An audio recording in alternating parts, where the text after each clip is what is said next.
So welcome everyone. Thank you for joining us today. My name is Gabrielle O'Brien and I'm the Senior Project Officer for the Australian Disability Clearinghouse on Education and Training, or ADCET for short. This webinar is being live captioned. To activate the captions, click on the CC button in the toolbar that is located at either the top or the bottom of your screen. We also have captions available via browser and Jane will add those to the chat box now. Firstly, I'd like to pay my respects to the Palawa and Pakana people of Lutruwita, Tasmanian Aboriginal land. And in the spirit of reconciliation, ADCET respectfully acknowledges the Lutruwita nations and also recognises the Aboriginal history and culture of the land where ADCET is hosted. I want to pay my respects to elders past, present, and to the many Aboriginal people that did not make elder status. I'm coming to you from Turrbal, Yagara and Gubba Gubby lands in Meanjin, Brisbane. With the announcement of the date of the 2023 referendum on the Voice to Parliament, it is a good time to reflect on what we can do to support First Nations people at such a politically charged time. ADCET hope its commitment to the voice can contribute to the future in a positive way. Today's webinar is Inclusive Career Opportunities, Building Capacity and Collaboration. And it's presented by Andrea Evans-McCall, 2020 Churchill Fellow. For this ADCET webinar, Andrea will host a conversation with Dr. Boris Vukovic and Julie Caldwell from Canada's Carleton University Accessibility Institute. They will delve into the invaluable insights given from the David C. Onley Initiative for Employment and Enterprise Development. This initiative has been instrumental in fostering knowledge building and program development, specifically to enhance career preparation and employability post-secondary students with disabilities. Before we begin, a few housekeeping details. This webinar is being live captioned by Donna from Bradley Reporting and will be recorded. The recording will be available on the ADCET website probably next week or the week after. We've got a few things on this week. If you have any technology difficulties, please email admin@adcet.edu.au. The presentation will run for about 40 to 50 minutes or so, and then at the end we will have questions that you can ask. Throughout the presentation, feel free to use the chat box with us and each other. Please remember to choose all panelists and attendees when you're sending a message. If you have a formal question, please put it into the Q&A box rather than the chat box. So over to you now, Andrea. Thanks, Gab. So yes, I'm Andrea Evans-McCall and I was a 2020 Winston Churchill Fellowship Fellow. I'm now a fellow because I've completed my report. So my fellowship project was about to experience innovative programs that developed employability skills for people with a disability in inclusive learning environments in community and education settings. I had the wonderful opportunity to travel for 6 weeks. Encompassed Canada, the USA, Finland, and the UK. I was able to network and observe strategies, tools, and methods that are being delivered internationally in authentically full integrated learning environments to determine what lessons that we could use and to bring back here to Australia. I had the great pleasure in visiting the Carleton University in Ottawa, Canada, and got to meet the lovely Boris and Julie and visit their Accessibility Institute. And that was one of the highlights of my my trip. And also it was just meeting a whole range of professionals that were kind and empathetic people that had an approach to disability from that personal centered perspective and showing respect and dignity. So today I'm coming from the land of Bunurong people in Bunurong country in the beautiful Bass Coast, which is just a couple of hours south of Melbourne. And I'm delighted to be able to present on this wonderful discussion that we're going to have today.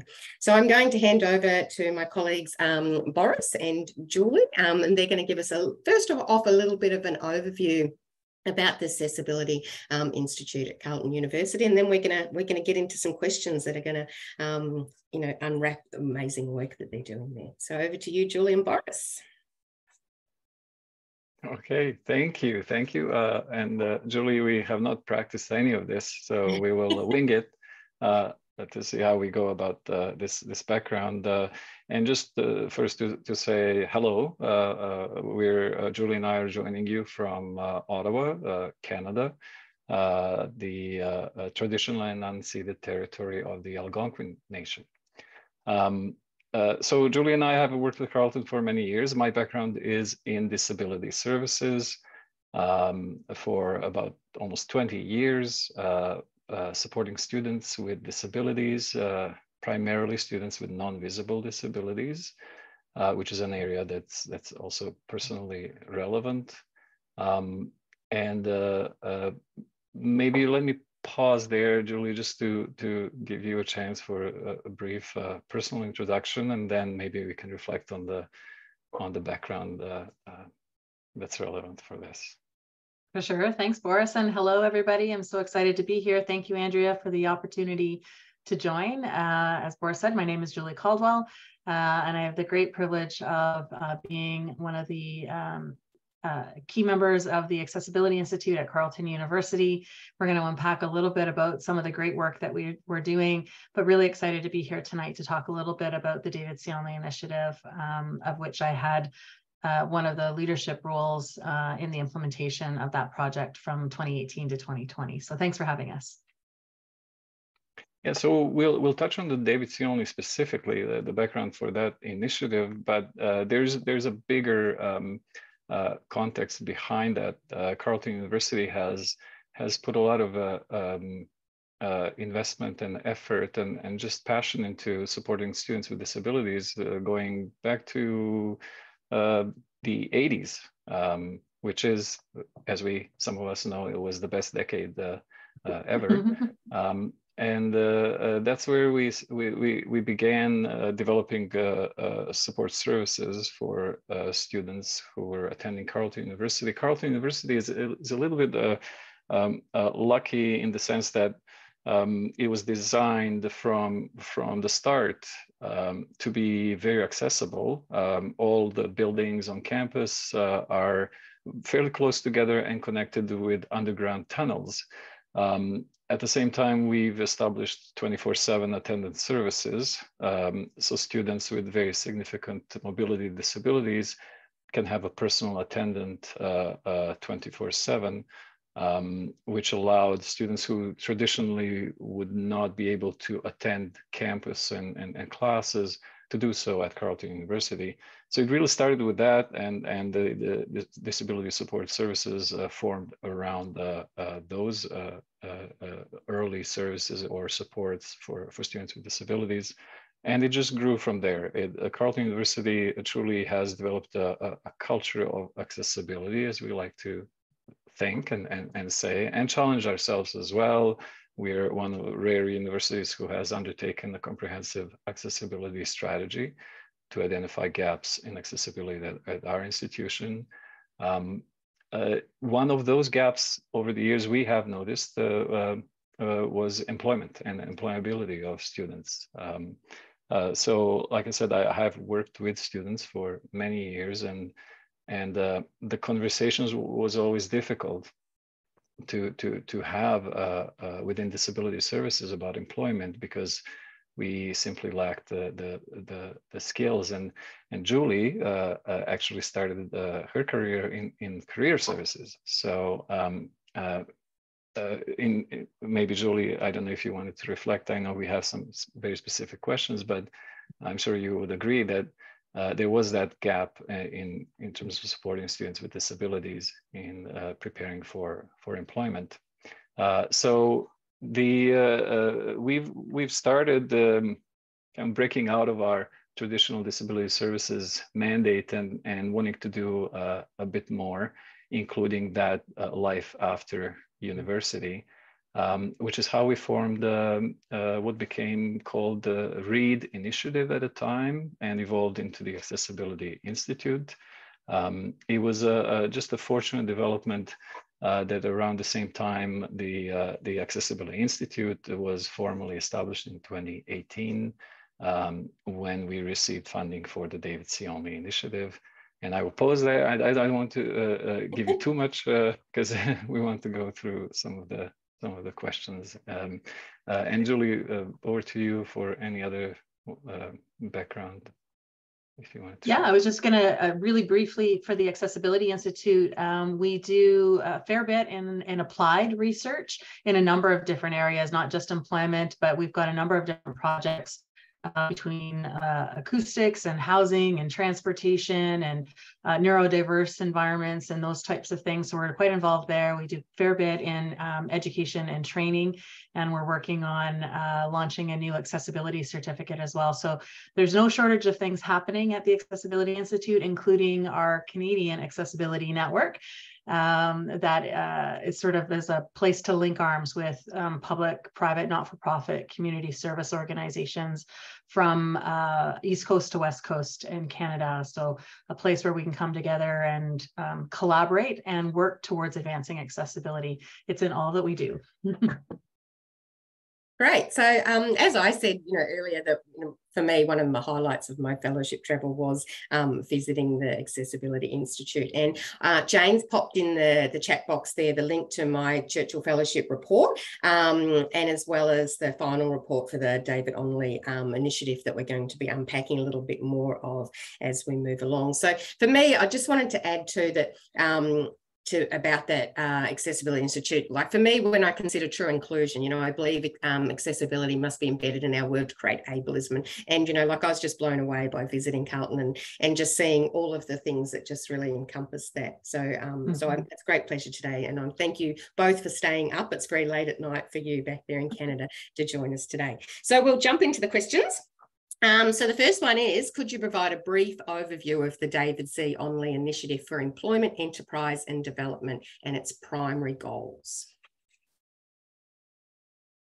All right, Boris, if you don't mind, I'll jump in here and then feel free to add to it if you like. But at the end of the day, one of the colleagues on our team, prior to us becoming a more formal organization, had done a little bit of an assessment, understanding that students in post-secondary were experiencing some challenges with employment.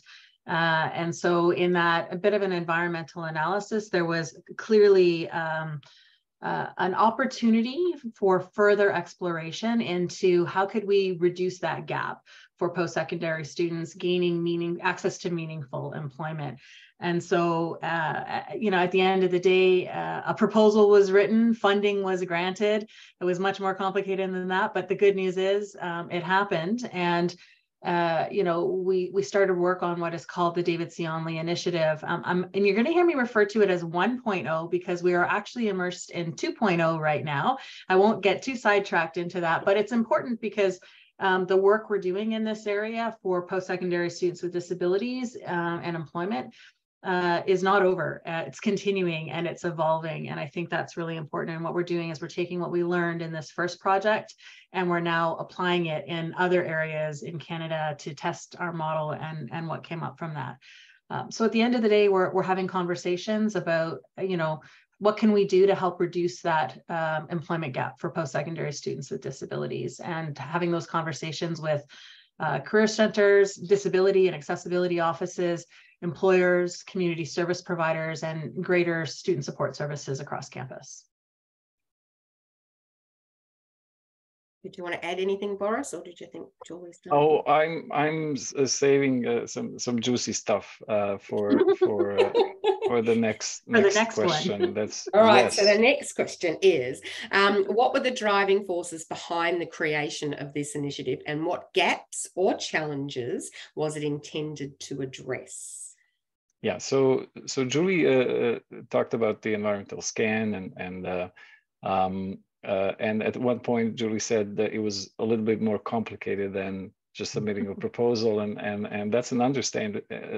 A lot of the stuff that we do, we have to navigate complex political and social contexts, and in this case, it was an interesting mix. The name of the initiative, David C. Onley.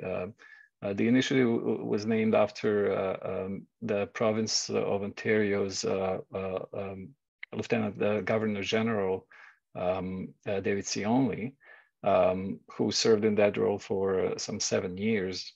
and who was a big advocate, the first ever person in that position with a disability. And David was also a close friend of many of our usual suspects at Carleton University, champions for accessibility, and who have been plotting to do something in this area, and looking for opportunities and advocating and championing wherever they could. So there was work done with the provincial government, talking to different people and some MPs, and it did take some of the pushing from that side, from some of the political well-positioned people, to get to government to recognize this as a priority. Initially, it was actually envisioned as an endowment fund, to have a fund that we can draw on to fund services for students with disabilities specific to employability. And the government came back and said, we don't do that kind of stuff, but here's $5 million and see what you can do with that. And submit a proposal in 2 days.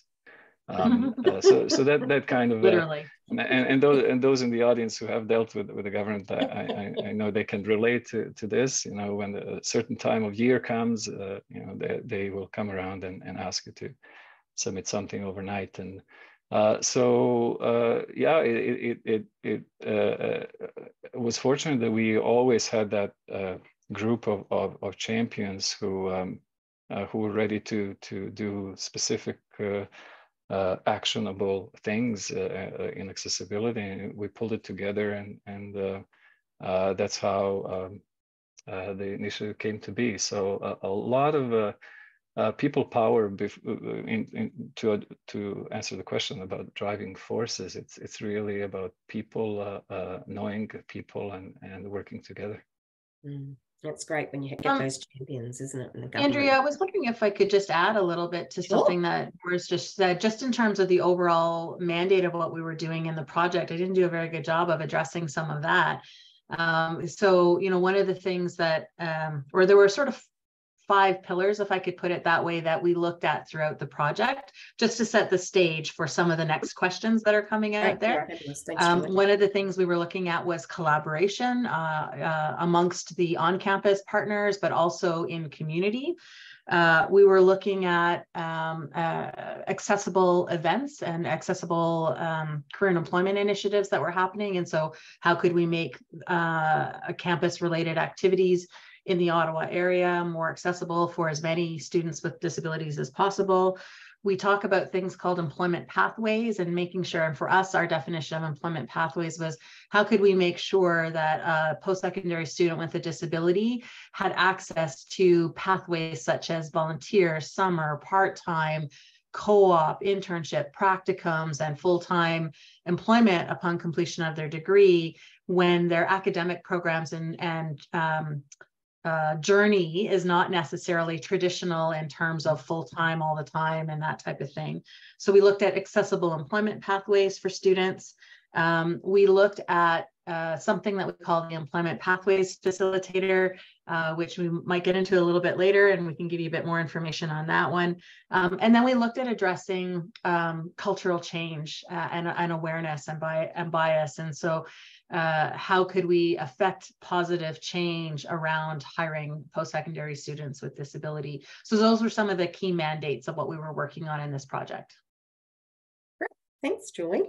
So moving on to the next question I'm curious about was how was the initiative facilitated and the gathering of information and data about the career needs and aspirations of your students with disability? I'll take that one on, Julie, and please add anything else. Julie was just speaking to some of those gaps that I identified. One of the key ones was really communication, specifically between disability services and career services, but also other stakeholders. So in terms of the pulling information and data, the key was to bring these stakeholders together to the same table. And some of the most successful activities we had were those workshops that we organized, where some of the service providers met each other for the very first time. Also, student services leadership. It was about getting information from them, essentially getting to know their priorities, and then trying to get them to recognize the priority of supporting employability development for students with disabilities throughout their journey in post-secondary. I don't know if we mentioned, we in that first ADCET only 1.0 had all 4 major post-secondary institutions in Ottawa, 2 universities and 2 colleges. We also engage employers. So again, in terms of data gathering, information from employers, to get to know their realities and see how we can align that with our efforts to get students with disabilities successfully employed after graduating.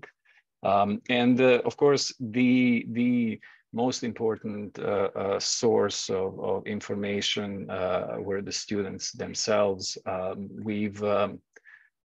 think we did that well by embedding what we call the R&D officers. They essentially worked as project advisors, and we embedded them within the disability services and career services.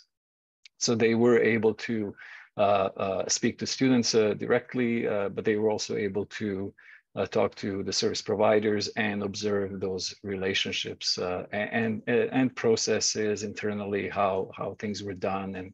And that information was really crucial for us to identify what we'll speak to very soon, which was the model, the support model, which we call the collective impact strategy in the end. Right. I just wanted to add, after being at Carleton University, I travelled on to Concordia University in Montreal. And after you talking about, how the fact that they were working in silos, the 2 different departments of the disability access as well as the careers. And I was actually thrust into this forum of all of those different people's roles. And I could sense as they were coming in, and we've got to remember this is just over COVID, where lots of people had been working from home and were returning back to campus. But I could sense they didn't even know each other. So I kind of took it as an opportunity to really connect them, because I kind of, after hearing about your work. And so another little surprise thing from that was that after I left, they actually formed a community of practice to start the conversation. So there you go. That's amazing. Yeah. So, and I think probably out there for participants listening, I wonder how much conversation is going on between, those departments in our universities here in Australia as well. So it might be a nice thing to, to unpack a bit more, as we will through the questions. So the next question was, can you share examples of successful collaboration and how, which leads into that nicely, that have been established because of this initiative, both within the university communities and beyond? And of course, I'm saying communities because we've just touched on that there was, 4 institutions in this project. Boris, I'll jump in, and then if you want to add something on, feel free to do so. I think, because we worked with 4 institutions, we had 2 colleges, 2 universities. We had 1 fully English institution, 1 fully French institution, 1 bilingual institution. So we had a little bit of it all going on in a very small environment within the city of Ottawa. And then within each of those institutions, as Boris said, we had staff on the project immersed in each of those 4 institutions' career and disability offices. And so by very virtue of that, collaboration was like the key to our success in this project. And we were super fortunate in that when we started this project, it wasn't sort of a bottom down or a bottom up or a sort of mid-level thing. It started top down from our presidents and vice presidents within all 4 of the institutions, which is somewhat unprecedented in the sense that the 4 in the Ottawa area said, listen, we recognize this is an important issue. We need to address the gaps and the challenges that are there. Let's figure out how to do this together to move us forward. And so, you know, one of the biggest, I think, outcomes from that is that the 4 institutions are now working quite closely together when it comes to this particular topic, and in other areas as well. But in particular, as a result of this, we were able to share best practices and initiatives that each of the institutions are doing. All 4 of the institutions were in very different places at the time of the project. And so some were quite advanced in the services and supports, but not communicating internally, as you referenced, Andrea. And so we took advantage of opportunities to do that amongst the service providers within the post-secondary institutions. The team that I worked with worked directly with employers and external service providers in the greater community. And there were definitely disconnects initially between employers and the post-secondary institutions around what their needs were. There were employment conversations, but not necessarily about students with disabilities. And so, you know, this project was really a great chance for all of these communities and individuals at varying levels, both employer and post-secondary and service providers and external community with students, to really explore what could we do to move the dial forward for students with disabilities on the employment front. And so we had some really strong collaborations in the midst of that project. I'll just jump in with more juicy political details. There was also something called the Education City Initiative in Ottawa. It was an attempt of the 4 institutions to collaborate more. In different ways, and it's no secret that the initiative faced challenges. It's a great idea, it's a great concept, but the reality is the institutions are also competing for students, and there are other issues where it's hard to you know, move past that and self-centered view of things in higher education landscape. But this initiative was one thing that they very easily got on board together. It made sense. It's a kind of a feel good in some ways from, again, you know, a little bit of a jaded perspective on the politics of it all. So we truly had support from the top at all 4 institutions, which was quite remarkable. So I think that again speaks to the power of engaging all those different levels, not just the champions, but also people in decision-making powers and senior leadership. Yeah.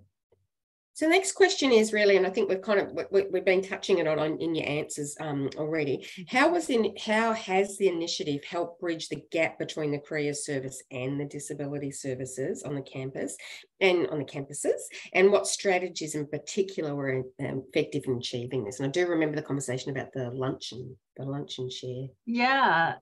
You know, that was a really, you know, part of that was we want to bring people together to have a conversation about the work that we're doing.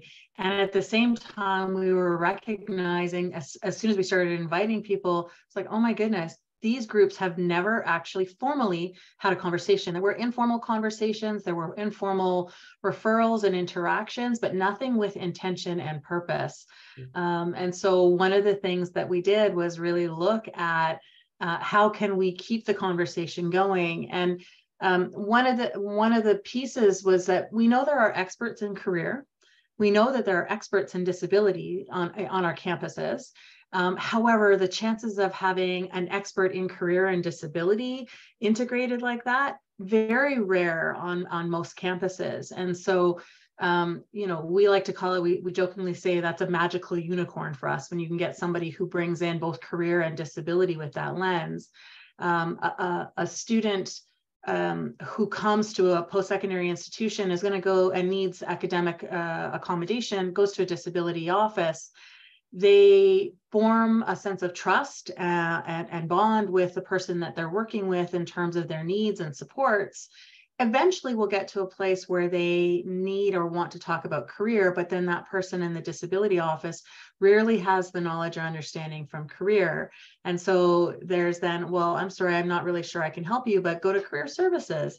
And often the students never make it to career services. And so that was one of the pieces for us that we thought was really important and necessary, was how do we help the career disability offices and other units that support students with disabilities with an employment lens on campus, how do we get them to communicate and work together? And so those really simple things like a lunch and learn turned into, let's have a regular monthly meeting where we just touch base about what's going on. And so there was this beautiful ripple effect that it wasn't labor intensive, it wasn't resource intensive, other than time and people's commitment to moving the conversation forward. So that's just an example of some of the powerful ways that those two offices could come together and be able to really support students in a meaningful and seamless way.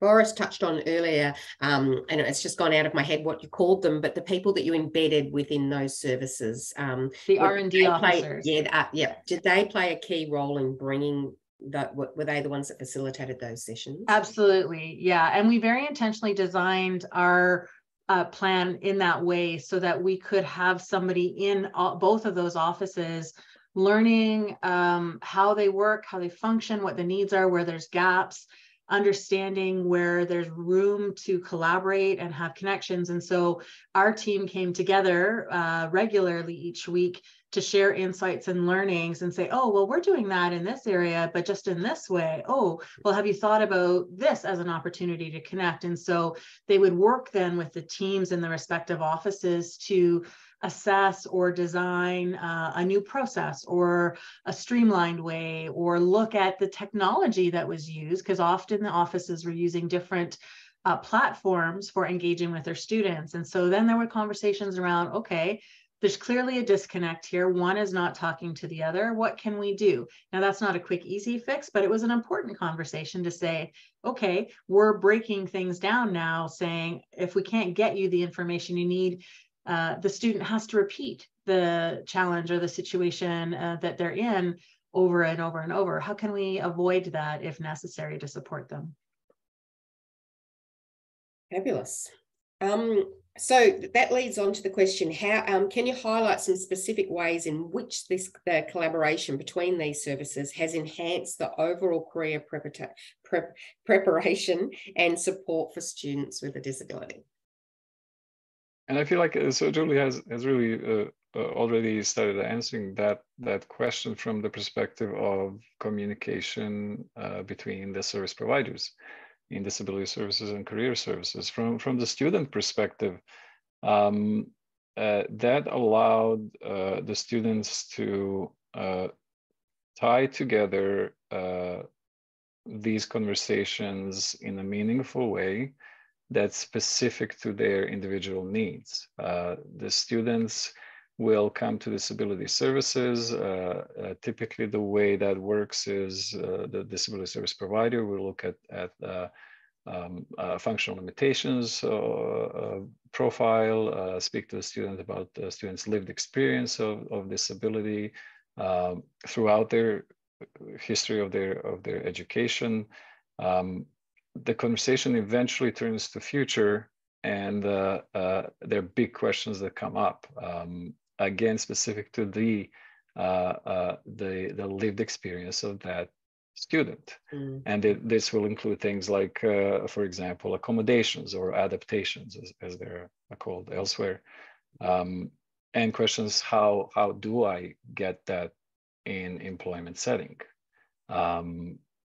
The disability service provider will generally kind of shrug shoulders and say, well, we really need to get some information from career services about options, what's possible, especially during the course of the post-secondary studies. And I think we'll touch on those pathways, as Julie mentioned earlier. What are the implications for co-op placements if you do need specific accommodations? And how do you get that? And do you get that for things like a learning disability versus a mobility disability?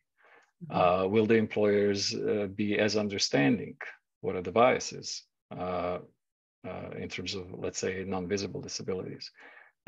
So these conversations become quite complex because they do integrate, they bring together these two worlds of disability services and career services, and students have essentially found themselves unable to integrate those conversations. And I think that was the key way that the initiative, the ADCET Only initiative, help advance our understanding. I think it's, Julie, fair to say that we didn't necessarily establish those services through the initiative 1.0. It was a lot more about learning and discovering. And when we talk about applied research, it was about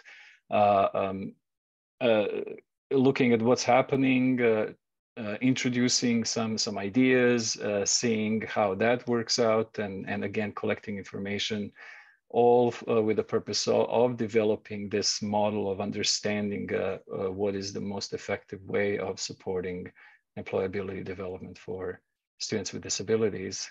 And I think we will hopefully have a chance to touch on 2.0, which is the new iteration of the ADCET Only initiative, where we are actually have a chance to test this out in terms of supports at different post-secondary institutions. That's fabulous. Thanks, Boris. So then the next kind of few questions are sort of based around the professional capacity building and best practices. So I guess, you know, I kind of feel like we're hearing the answers to this, but maybe just highlight some examples, perhaps. In what ways has the initiative contributed to the professional capacity building of faculty, staff, and administrators involved in supporting students with a disability in their career journeys? So I think, you know, obviously in the 1.0 project, all of the staff from each of the service units and other supporting units, they were able to come together, work together. We helped identify tools and resources that could be helpful and useful in their day-to-day work.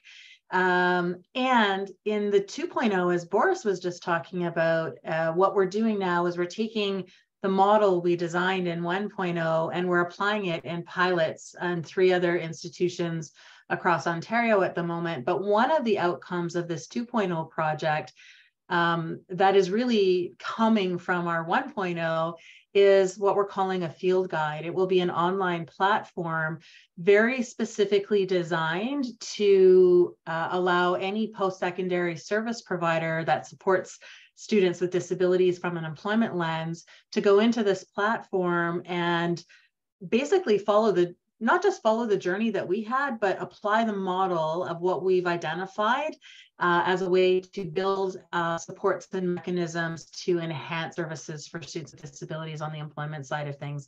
So we're pretty excited about that as one of the outcomes of our 2.0 project. And we're doing beta testing of it right now, but it'll be available for the greater public.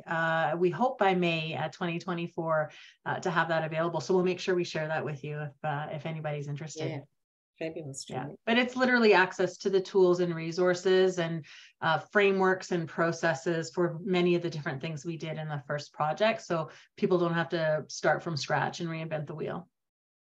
I'm going to skip the next question because I think you've answered it. So I'm going to move on to lessons learned and transferability. So what are some of the valuable lessons that you've learned throughout the course of this initiative? And are there any unexpected challenges that you had to overcome? There's a few things. How about I want to maybe share a valuable lesson and then a challenge. A valuable lesson is that there needs to be what we ended up calling the EPF, or Employment Pathways Facilitator, the magical unicorn, the person that can bring these worlds together, the person that in some institutions that may be a single person who holds all that amazing knowledge in terms of disabilities and disability supports and career and employability services.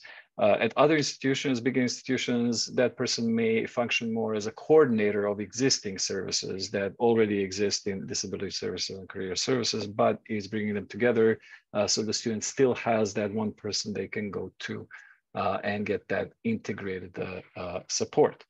So that's a valuable lesson. That's something that we are now testing out across Ontario.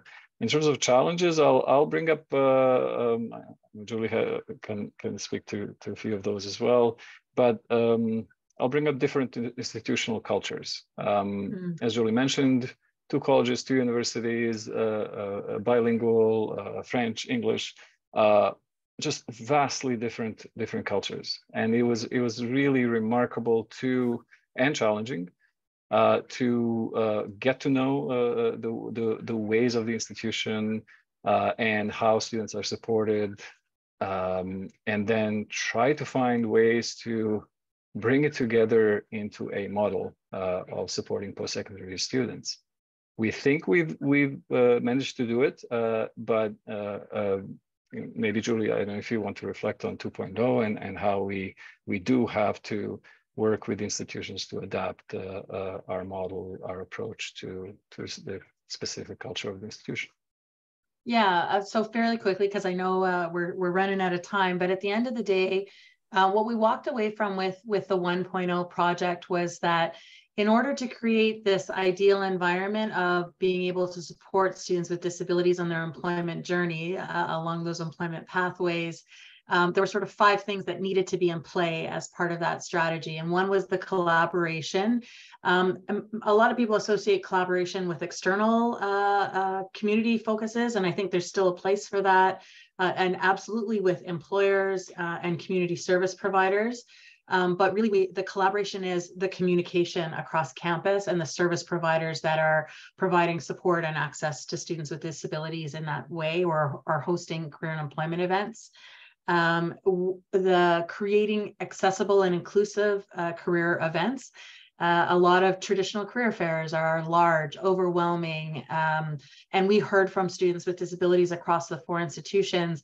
I don't go to the career fair because I have anxiety. There's too many people. I can't physically navigate the space because it's too crammed and jam-packed. So we actually did a really unique piece, and I won't get into all the details now, so reach out if you want more information.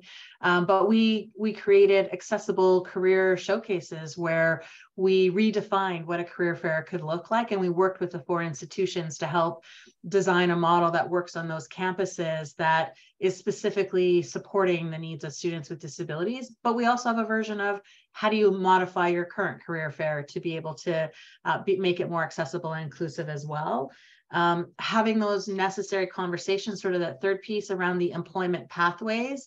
And so how do we have conversations with both students and employers about the importance of the pathway being cultivate or create or curate an opportunity for students to engage with your company in a part-time capacity, in a summer capacity where they're at in 1st and 2nd year, a co-op opportunity when they're eligible for it, a new grad or a practicum or an internship as they further into their degree program if they're in a multi-year program in that sense. So thinking very intentionally about how to design recruitment programs and initiatives and how to get students thinking about the pathway to get to where their career goals are.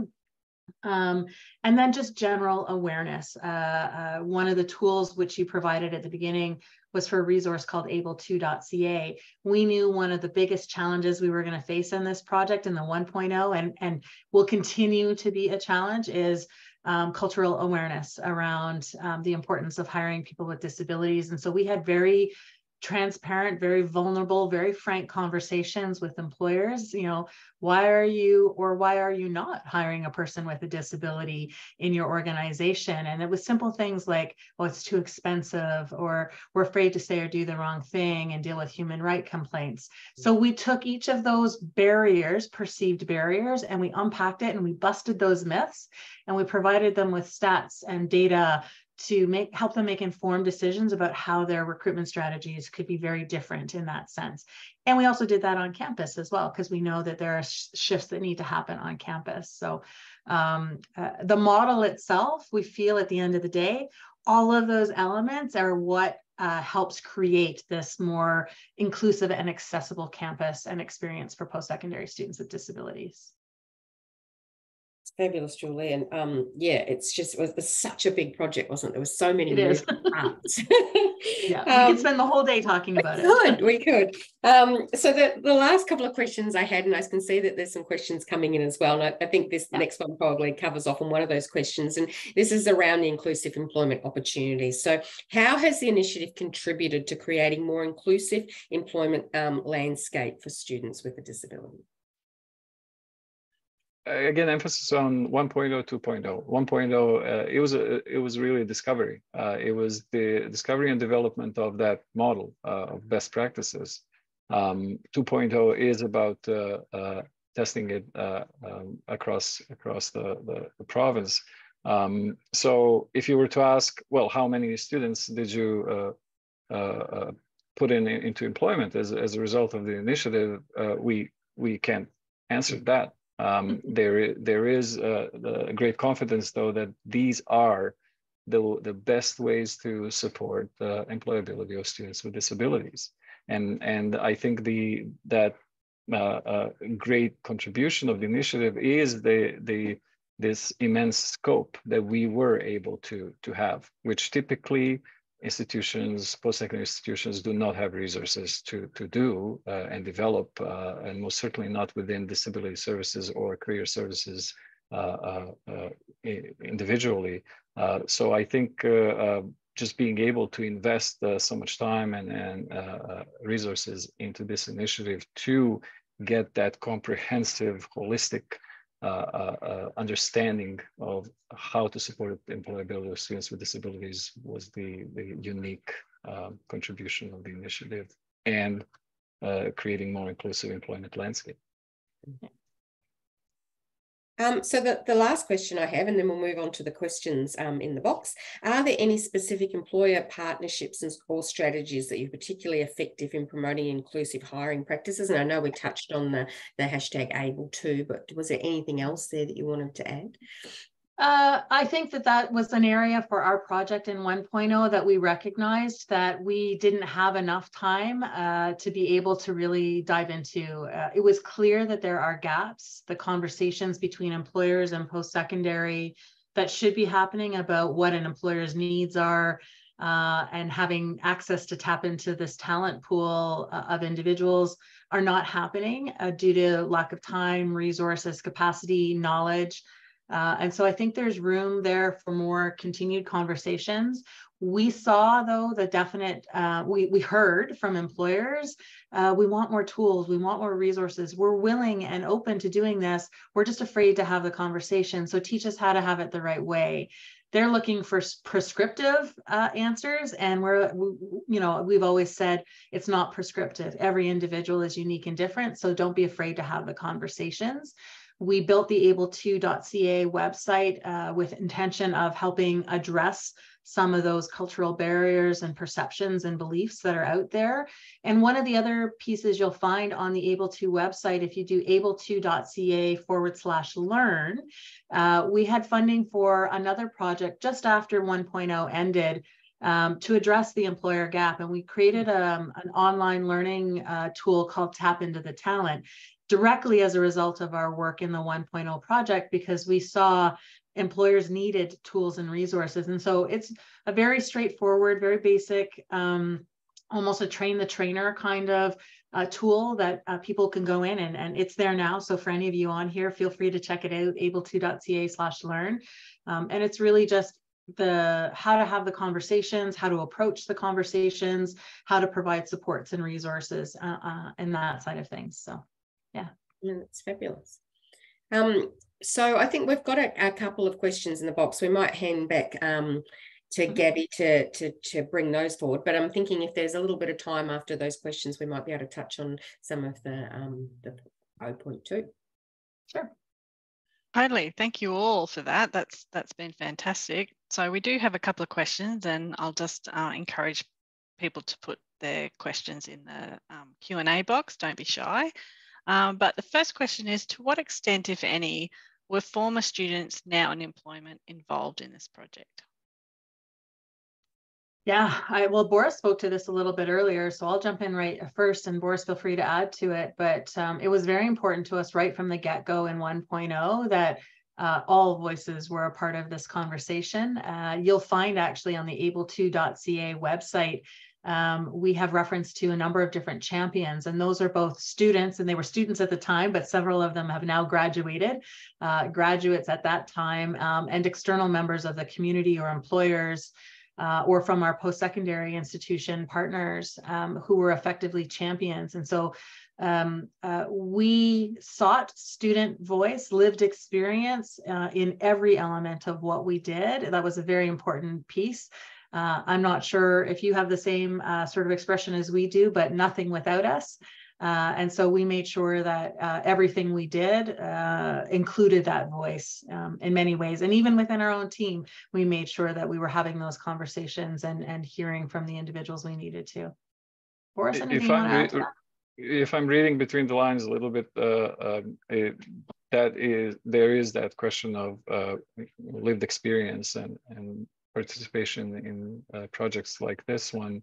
And I just want to say that the Accessibility Institute itself was formed by people with lived experience, and that is the main principle that guides our work in all projects. In addition to what Julie mentioned, there is an important point to be made that the community of people with disabilities often is tapped into too often to provide knowledge and insight from that lived experience perspective without compensation. And we've always insisted that any time invested needs to be compensated. So that was another important consideration for us. We did employ students with the project. Some served as research and development officers that we mentioned before. It was a great role because of lived experience, but also working with students or speaking to students and getting information. So very easily understanding the student experience. So. Fantastic. And our next question is from Peter. Can you talk about the distinctions and learnings around invisible disabilities such as neurodivergence, example, autism, dyslexia, ADHD? Sure, I can speak to that. That, as I mentioned in the intro, that has been the area of work for me. It's still a challenge, definitely. Both service providers and employers more readily will recognize the needs of students with visible disabilities. So to some of the points Julie made in terms of our emphasis on bias and just education, a lot of that had to be focused on non-visible disabilities, understanding the needs, the scope, the great diversity, the intersection of other factors as well, not just being solely focused on disability-related factors. That work still continues. We identify that as one of the key priorities for what we end up calling a model, which is really addressing the biases, the stigma, ableism that exists. So I don't know if Peter was getting at anything more specific in terms of employability. There are specific challenges. At the same time, there are interesting learnings. We've done, for example, a 7-year longitudinal study with students with learning disabilities, and dyslexia, I think, is the term used outside of Canada. For reading and writing disability. We found that, again, hearing from students who went into employment, they did not require nearly as many supports as they required during post-secondary when they were in employment. Again, we're talking students with non-visible disabilities. Partly because of the nature of work being so different from post-secondary. As if you work in post-secondary, I'm sure you recognize that environment is not the real world. The way we test students and that doesn't exist anywhere in jobs. So students find that they can get those supports through technology that already exists by simply creating a good working relationship with their supervisors and getting supports without necessarily having to go through the formal channels for accommodations.